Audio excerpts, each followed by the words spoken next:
கல்ல தின்னாலும் செமிக்கிற வயசுன்னு சொல்லுவாங்கல்ல, அந்த 20s 30s ஒண்ணுமே செய்யாது.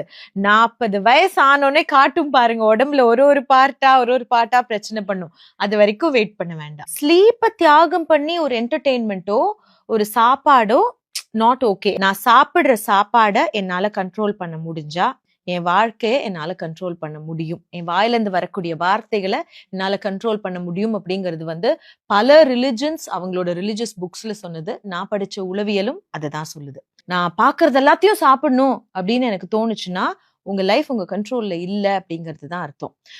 சில நேரங்கள்ல உங்களோட டியூட்டி டைம் அப்படி இருக்கிறதுனால நைட் நீங்க சாப்பிடுறீங்க அப்படின்னா உங்களோட சைக்கிளே இஸ் டிஃப்ரெண்ட். நீங்க கம்பேர் பண்ண முடியாது. பட் நைட் போயிட்டு 1:30 மணி 2 மணிக்கு ஹெவியான மட்டன் பிரியாணி ஐஸ்கிரீம் எல்லாம் சாப்பிட்டுட்டு உடனே தூங்குறதெல்லாம் not good for health. I might sound very boomer, ஆனா ஹெல்த்துக்கு அதுதான் நல்லது.